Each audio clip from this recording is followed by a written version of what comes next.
xung đột Nga-Ukraine bước sang ngày thứ 482. Căng thẳng với video quay lại khoảnh khắc lính tình nguyện Mỹ đối đầu lực lượng Nga ở Ukraine. Lầu Năm Góc hạch toán sai hơn 6 tỷ đô la Mỹ tiền viện trợ vũ khí cho Ukraine, đồng thời bình luận về tổn thất của Kiev trong cuộc chiến với Nga. Theo New York Times, Ukraine đang khai quật các ngôi mộ cũ để chôn cất binh sĩ tử trận trong cuộc chiến với Nga. Các tin tức quốc tế chính yếu khác, Điện Kremlin bình luận về chuyến thăm của ông Antony Blinken, Ngoại trưởng Mỹ đầu tiên đến Trung Quốc sau năm nay.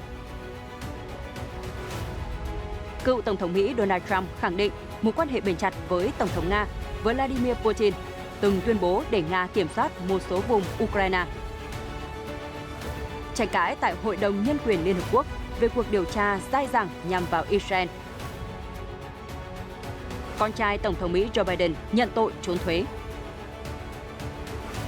Tìm hiểu chuyến hành trình kéo dài 40 ngày của một nhóm nghiên cứu khoa học Pháp trên sa mạc của Ả Rập Xê Út. Đức ra mắt linh vật Euro 2024. Tất cả sẽ được gửi đến quý vị trong chương trình hôm nay.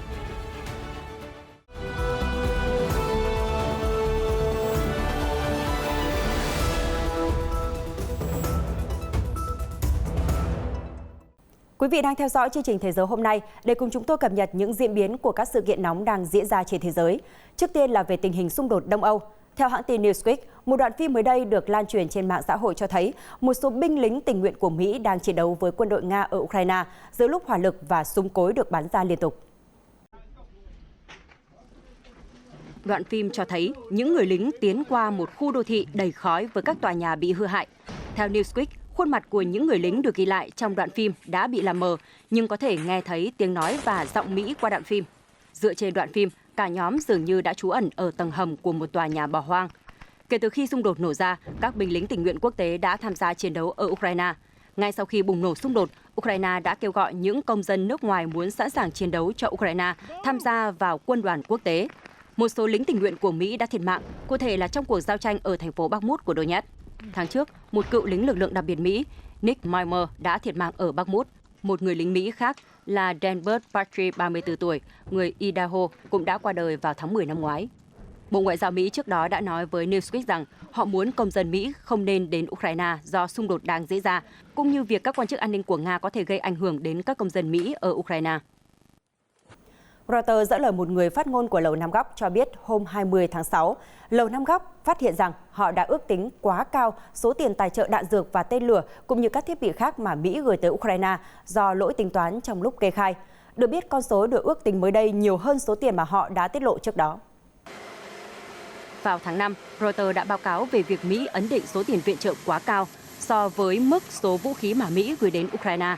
Lầu Năm Góc khi đó đã cho biết số tiền bị kê sai là 3 tỷ đô la. Nhưng mới đây, cơ quan này thông báo rằng số tiền kê sai nhiều hơn con số được tiết lộ vào tháng 5, cụ thể là 6,2 tỷ đô la, chứ không phải là 3 tỷ đô la. Phó thư ký báo chí Lầu Năm Góc, bà Sabrina Singh cho biết, vấn đề này đã được phát hiện khi các quan chức Lầu Năm Góc nghiên cứu tình hình kỹ lưỡng hơn và làm rõ các giao thức định giá thiết bị dựa trên quy định quản lý tài chính và chính sách của Bộ Quốc phòng. Bà cho biết khoản tiền 6,2 tỷ đô la được chia thành 3,6 tỷ đô la cho năm tài chính 2023 và 2,6 tỷ đô la cho năm tài chính 2022, đồng thời cho biết thêm, các sai sót không ảnh hưởng đến quy mô quyền rút tiền của Tổng thống cũng như sự hỗ trợ dành cho Ukraine. Cũng trong cuộc họp báo hôm 20 tháng 6, Phó phát ngôn viên Lầu Năm Góc Sabrina Singh đồng thời đưa ra nhận xét về tổn thất của Ukraine trong cuộc chiến với Nga. Nữ quan chức nhấn mạnh, quân đội Mỹ tin Ukraine có mọi thứ cần thiết để thành công trên chiến trường.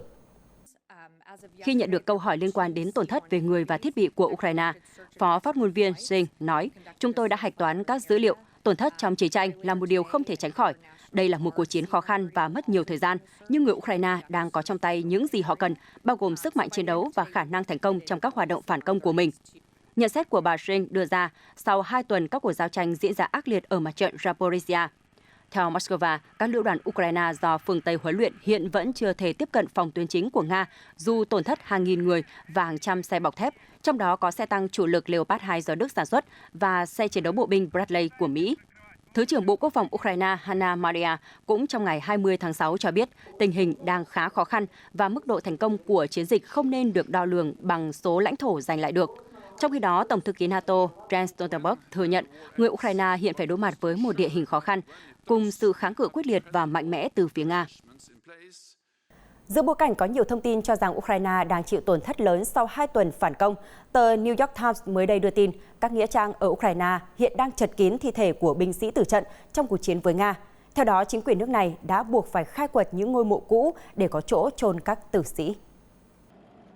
Bài viết trên tờ New York Times gần đây cho biết vô số đám tang đang diễn ra ở thành phố Lviv, miền đông Ukraine. Hãng tin Mỹ nhận xét mức độ tổn thất ở tiền tuyến của Ukraine tương đồng với số ngôi mộ mới mọc lên ngày càng nhiều trong các nghĩa trang. Một người trông coi nghĩa trang nói với New York Times, kể từ khi xung đột nổ ra hồi tháng 2 năm ngoái, số ngôi mộ các binh sĩ hy sinh trong cuộc chiến mà người này trông nom đã tăng lên khoảng 500. Ban quản lý nghĩa trang quyết định khai quật các ngôi mộ từ Thế chiến thứ nhất để gia tăng diện tích đất chôn cất những người mới qua đời. Tại Ivano-Frankivsk, một thành phố khác thuộc miền Tây Ukraine, thị trưởng Ruslan Maksynsky trong tuần này thông báo người viếng có thể thuê xe và xe đạp điện để đến nghĩa trang trong khu vực. Vị quan chức cho biết chính quyền của ông gần đây nhận được nhiều lời phàn nàn về sự khó khăn trong di chuyển quanh các khu nghĩa trang đang gia tăng đáng kể về diện tích. Cho đến nay, cả Ukraine và Nga hiếm khi cập nhật tổn thất ở tiền tuyến của mình. Thay vào đó, hai bên khẳng định đối phương đã chịu nhiều thiệt hại hơn những gì tự báo cáo. Liên quan đến quan hệ giữa ba cường quốc Mỹ, Nga và Trung Quốc, theo thông tin từ Reuters, Điện Kremlin hôm 20 tháng 6 cho biết Nga không lo lắng về việc Mỹ đang nỗ lực gây ảnh hưởng đến chính sách của Trung Quốc đối với Moscow. Bình luận này được đưa ra liên quan đến chuyến thăm của Ngoại trưởng Mỹ Antony Blinken tới Trung Quốc. Trong chuyến thăm hiếm hoi từ Bắc Kinh của ông Blinken, Trung Quốc và Mỹ đã đồng ý ngăn chặn sự cạnh tranh biến thành xung đột. Tuy nhiên, ông Blinken cho biết ông đã kêu gọi chính phủ Trung Quốc hết sức cảnh giác về việc các công ty Trung Quốc có thể cung cấp công nghệ cho Nga để sử dụng trong cuộc chiến ở Ukraine. Người phát ngôn Điện Kremlin, ông Dmitry Peskov nói rằng Bắc Kinh có chủ quyền trong việc thiết lập quan hệ với các quốc gia khác và quá trình cố gắng xây dựng mối quan hệ Trung Quốc và Mỹ là một quá trình quan trọng. Ông cho biết Nga không nghĩ rằng các cuộc đàm phán Mỹ-Trung có nguy cơ gây ra vấn đề cho Moscow. Ông Peskov nói, mối quan hệ đối tác chiến lược của chúng tôi với Trung Quốc khiến chúng tôi tin rằng việc Bắc Kinh phát triển quan hệ với các nước khác sẽ không bao giờ nhằm để chống lại Nga. Sau khi bị Mỹ và Liên minh châu Âu trừng phạt vì Ukraine, Nga đã tìm kiếm một thị trường khác để xuất khẩu năng lượng, tăng cường quan hệ đối tác với Trung Quốc. Cũng trong ngày 20 tháng 6, trong cuộc phỏng vấn của Fox News, cựu Tổng thống Mỹ Donald Trump đã khẳng định rằng ông có mối quan hệ rất bền chặt với Tổng thống Nga Vladimir Putin và lặp lại tuyên bố rằng Moscow sẽ không bao giờ tấn công Ukraine nếu ông vẫn còn ở Nhà Trắng. Cụ thể, ông Trump nói, tôi có mối quan hệ rất tốt với ông Putin. Dù đã lâu không nói chuyện cùng ông ấy, nhưng tôi và ông ấy có mối quan hệ rất bền chặt. Ông Trump cũng tuyên bố rằng ông đã giúp trì hoãn cuộc xung đột giữa Nga và Ukraine trong nhiều năm trước khi Nga tấn công vào tháng 2 năm ngoái. Ông cho biết đã nói với ông Putin trong một cuộc điện đàm rằng việc tấn công Ukraine sẽ là một thảm họa. Khi được hỏi về cuộc chiến, ông Trump không biết liệu ông có tin rằng Ukraine sẽ giành chiến thắng trước Nga hay không, nhưng tuyên bố rằng ông có thể chấm dứt xung đột trong vòng 24 giờ. Đây không phải là lần đầu tiên ông Trump tuyên bố rằng ông có thể nhanh chóng chấm dứt cuộc chiến ở Ukraine. Vào tháng 3, ông cũng đã tham gia một cuộc phỏng vấn với Fox News. Khi đó, cựu Tổng thống nói rằng ông sẽ cho phép Nga tiếp quản một số khu vực nhất định của Ukraine. Tuy nhiên, những nhận xét đó sau đó đã bị cắt khỏi phần được phát sóng. Reuters mới đây đưa tin, Thủ tướng Ấn Độ ông Narendra Modi vào cùng ngày đã thực hiện chuyến thăm cấp nhà nước đến Mỹ. Đây được dự đoán là một cột mốc quan trọng trong quan hệ giữa hai nước, vốn sẽ làm sâu sắc và đa dạng hóa quan hệ đối tác của hai bên. Ông Modi đã đến Mỹ 5 lần kể từ khi trở thành Thủ tướng vào năm 2014. Nhưng chuyến thăm lần này của ông sẽ là chuyến đi đầu tiên có đầy đủ quy chế ngoại giao của một chuyến thăm cấp nhà nước. Một dấu hiệu cho thấy mối quan hệ ngày càng bền chặt giữa Washington và New Delhi, dẫu cho hai bên đã từng ở hai cực đối lập trong chiến tranh lạnh. Ông Modi đã hạ cánh tại New York vào chiều ngày 20 tháng 6. Ông dự kiến sẽ dự buổi tiệc tối riêng với Tổng thống Mỹ Joe Biden ở Washington vào tối ngày 21 tháng 6. Sau đó là các cuộc thảo luận ở Nhà Trắng vào hôm 22 tháng 6. Chuyến thăm này sẽ chứng kiến việc hai nước mở rộng hợp tác trong lĩnh vực công nghiệp quốc phòng và công nghệ cao khi Ấn Độ có được cơ hội tiếp cận với các công nghệ quan trọng của Mỹ, điều mà Washington hiếm khi chia sẻ với các nước không thuộc đồng minh. Trong tuyên bố trước khi khởi hành chuyến đi, ông Modi nói, lời mời đặc biệt này phản ánh sức sống của mối quan hệ đối tác giữa các nền dân chủ như Ấn Độ và Mỹ. Washington và New Delhi có lập trường khác biệt về cuộc xung đột giữa Nga và Ukraine. Ấn Độ không lên án Nga và kêu gọi cả hai bên giải quyết những khác biệt thông qua ngoại giao. Khi được tờ Wall Street Journal hỏi về việc Mỹ chỉ trích Ấn Độ vì không có lập trường cứng rắn hơn chống lại Nga trong vấn đề Ukraine, ông Modi nói, tôi không nghĩ quan điểm này phổ biến tại Mỹ. Tôi nghĩ lập trường của Ấn Độ được cả thế giới biết đến và hiểu rõ. thế giới hoàn toàn tin tưởng rằng ưu tiên hàng đầu của Ấn Độ là hòa bình. Chuyển sang các tin tức quốc tế nổi bật khác, hãng thông tấn Yonhap đưa tin Tổng thống Yoon suk yeol đã gặp gỡ một nhóm thanh niên đến từ Hàn Quốc, Pháp và các quốc gia khác vào thứ Ba, ngày 20 tháng 6. Ông đã thảo luận cùng các bạn trẻ về sự đổi mới và xem đó là động lực vượt qua những thách thức và khủng hoảng mà thế giới đang phải đối mặt.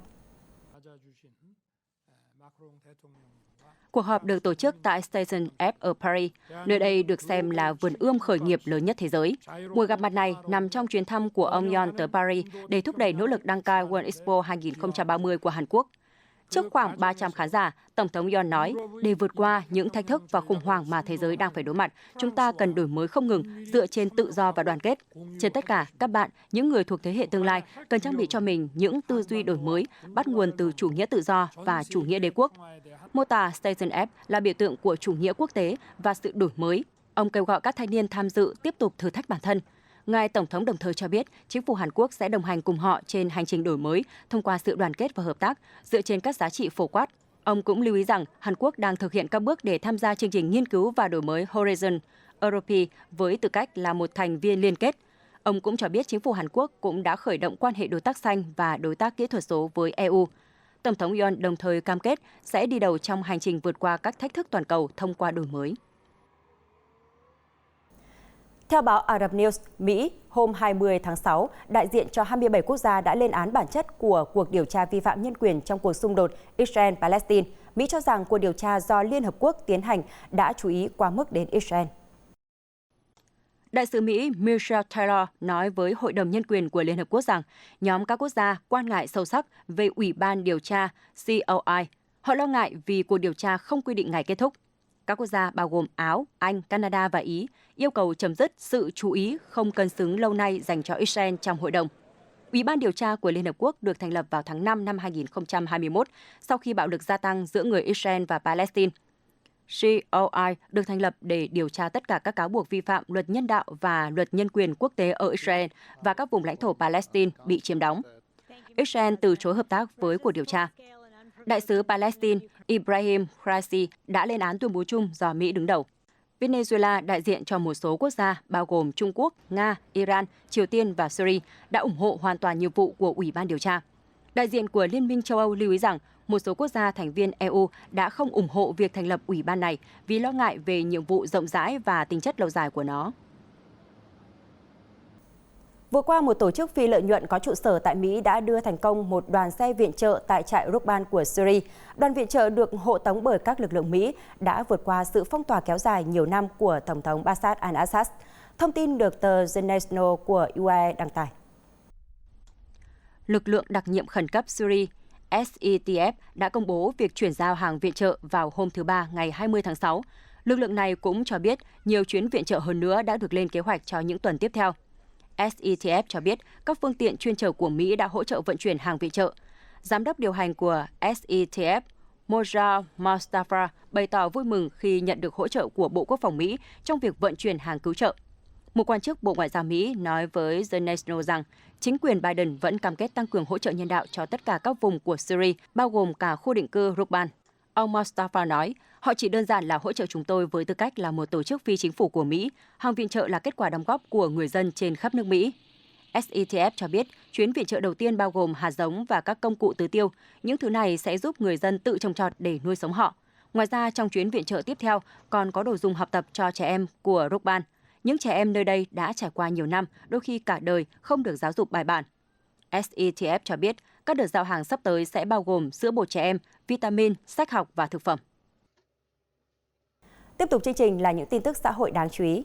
Reuters trích dẫn tài liệu do tòa án đệ trình hôm 20 tháng 6. Con trai của Tổng thống Mỹ Joe Biden là Hunter Biden mới đây đã đồng ý nhận 2 tội danh cố ý không nộp thuế thu nhập trong thỏa thuận với Bộ Tư pháp. Các cáo buộc nhằm vào Hunter Biden phát sinh từ cuộc điều tra của David Weiss, một luật sư Mỹ tại bang Delaware, người được cựu Tổng thống Đảng Cộng hòa Donald Trump bổ nhiệm. Hunter Biden trong nhiều năm qua đã trở thành tâm điểm của các cuộc điều tra không ngừng của ông Trump cùng với các đồng minh Đảng Cộng hòa. Hunter Biden đã hoạt động và làm việc với tư cách là nhà vận động hành lang, luật sư, chủ ngân hàng đầu tư, đồng thời cũng đã công khai kể chi tiết quá trình đấu tranh của mình với việc lạm dụng chất kích thích. Tờ Ả Rập News đưa tin, nhóm nghiên cứu Deep Climate của Pháp đã đi qua khu bảo tồn thiên nhiên hoàng gia King Salman bin Abdulaziz ở phía bắc Ả Rập Xê Út. Nhóm tình nguyện viên do nhà nghiên cứu và là nhà thám hiểm Christian Cross dẫn đầu đã thực hiện nghiên cứu về khả năng thích ứng của con người trước biến đổi khí hậu. Nhóm 33 tình nguyện viên đã nghiên cứu khí hậu khô nóng trong 40 ngày liên tục vào tháng 5 và tháng 6 mùa hè tại khu bảo tồn hoàng gia. Nhóm Deep Climate đã đi bộ 320 km từ tỉnh Andrau ở phía bắc đến thành phố Jerba thuộc vùng Ha'in ở phía nam của khu bảo tồn. Họ đã thực hiện các thử nghiệm khoa học về tác động của nhiệt đới với cơ thể và tâm trí con người trong điều kiện khắc nghiệt của sa mạc Ả Rập Xê Út. Cuộc nghiên cứu có sự hợp tác của Đại học Al Faysan với sự hỗ trợ của Đại học Khoa học và Công nghệ Vương quốc Abdullah và Cơ quan Phát triển Khu Bảo tồn Hoàng gia Quốc vương Salman bin Abdulaziz. Chuyến nghiên cứu về khí hậu tại Ả Rập Xê Út là nhiệm vụ thứ 3 và cũng là nhiệm vụ cuối cùng của nhóm tình nguyện. Các nhà khoa học đã bắt đầu hành trình bằng chuyến nghiên cứu về nhiệt độ và độ ẩm nhiệt đới tại công viên Guiana Amazonia ở vùng Guyana thuộc Pháp. Sau đó họ tiến hành nghiên cứu về cái lạnh khô ở vùng Lapland của Hà Lan. Ở Tây Ban Nha, các nhà khoa học đang theo sát quá trình sinh sản của 2 con rùa biển ở bờ biển phía đông Địa Trung Hải của nước này. Đây là một trong những nỗ lực của giới chuyên gia nhằm bảo tồn các loài có nguy cơ tuyệt chủng, trong bối cảnh những loài này ngày càng di chuyển về phía Tây để mở rộng môi trường sống do biến đổi khí hậu. Theo Tổ chức Đại dương Valencian, con rùa đầu tiên đẻ 80 quả trứng trên bờ biển cách thành phố Denia, trong khi con thứ hai đẻ 62 quả ở Gandia, cách đó khoảng 40 km về phía đông nam. Trước đây, rùa biển làm tổ chủ yếu ở phía đông Địa Trung Hải, trên bãi biển của Thổ Nhĩ Kỳ, đảo Ship và Hy Lạp. Tuy nhiên, trong những năm qua, các bờ biển của Tây Ban Nha, Pháp và Ý đã ghi nhận sự gia tăng của các ổ trứng rùa. Nhóm chuyên gia của Tổ chức Đại dương Valencia đã thu thập trứng từ 2 tổ rùa vừa phát hiện, đồng thời tiến hành siêu âm và xét nghiệm máu của những con rùa mẹ, cũng như đặt một chip theo dõi để kiểm tra lộ trình của chúng. Đối với trứng rùa, các nhà khoa học đặt một số trứng trong lồng ấp như một phần trong chương trình giúp làm tăng khả năng sống sót của các cá thể rùa con. Trong khi đó, số trứng còn lại sẽ được đưa đến một bãi biển được bảo vệ thuộc công viên tự nhiên Albufera để đảm bảo chúng tránh được các hoạt động của con người và những mối đe dọa. Đến với những chuyển động thể thao quốc tế, thưa quý vị, hôm 20 tháng 6, Đức, nước chủ nhà, tổ chức vòng chung kết giải vô địch bóng đá châu Âu UEFA Euro 2024 đã ra mắt linh vật cho sự kiện này. Xuất hiện lần đầu tiên trong một trận bóng đá tại trường tiểu học Gansenkirchen, linh vật Euro 2024 đã khiến các học sinh bất ngờ và thích thú. Linh vật mang hình giống một con gấu bông đầu to, mặc chiếc áo thi đấu bóng đá đầy màu sắc, mang tất, giày và quần sóc. Trái ngược với linh vật kỳ World Cup 2006 cũng do Đức đăng cai là con sư tử tên Goleo bị nhiều người chế giễu vì không mặc quần. Theo thông báo trên trang web của UEFA, linh vật Euro 2024 mang mục đích thể hiện sự tôn trọng đối với gấu bông, món đồ chơi phổ biến của trẻ em được cho là có nguồn gốc từ Đức vào đầu thế kỷ 20. Giám đốc Euro 2024 Philip Lam chia sẻ, "Tôi nghĩ tất cả trong chúng ta đều muốn có một con gấu bông ở nhà." Vị quan chức này cho biết thêm, màu sắc của logo trên trang phục của linh vật thể hiện tính đa dạng. Theo ông Lam, ban tổ chức Euro 2024 cũng muốn khuyến khích trẻ em tập thể dục thông qua linh vật giải đấu. "Tôi nghĩ điều này rất quan trọng, trẻ em sẽ vận động và di chuyển nhiều hơn." Trong 2 tuần tới, người hâm mộ có thể tham gia bình chọn tên cho linh vật Euro 2024 trên trang web chính thức của UEFA, gồm những lựa chọn là Albaet, Bernardo, Bauhaus hay Herin von Ber, trong đó Ber trong tiếng Đức có nghĩa là gấu. Vòng chung kết Euro 2024 sẽ diễn ra từ ngày 14 tháng 6 đến ngày 14 tháng 7 năm sau. Thưa quý vị, siêu sao người Bồ Đào Nha Cristiano Ronaldo mới đây đã trở thành cầu thủ đầu tiên chạm đến kỷ lục 200 lần khoác áo đội tuyển quốc gia trong trận đấu gặp Ireland ở bảng G, vòng loại Euro 2024 vào rạng sáng nay theo giờ Việt Nam. Cầu thủ 38 tuổi này đã đánh dấu sự kiện bằng bàn thắng duy nhất giúp Bồ Đào Nha thắng với tỷ số tối thiểu 1-0. Ronaldo đã là người nắm giữ kỷ lục ra sân nhiều nhất với đội tuyển quốc gia và ngày càng giãn cách thành tích này so với người thứ hai là Badr Al-Mutawa của Kuwait, 196 trận. Bàn thắng duy nhất của Ronaldo cho Bồ Đào Nha trong trận đấu gặp Ireland cũng giúp anh tiếp tục duy trì kỷ lục người có nhiều bàn thắng nhất cho đội tuyển quốc gia, 123 bàn. Người xếp sau hiện là Lionel Messi với 103 bàn sau 171 trận cho đội tuyển Argentina. Sau 4 lượt trận vòng bảng Euro 2024, Bồ Đào Nha hiện xếp bảng G với 12 điểm, hơn Slovakia 2 điểm. Những thông tin vừa rồi đã khép lại bản tin của chúng tôi ngày hôm nay. Cảm ơn sự quan tâm theo dõi của quý vị. Xin kính chào và hẹn gặp lại.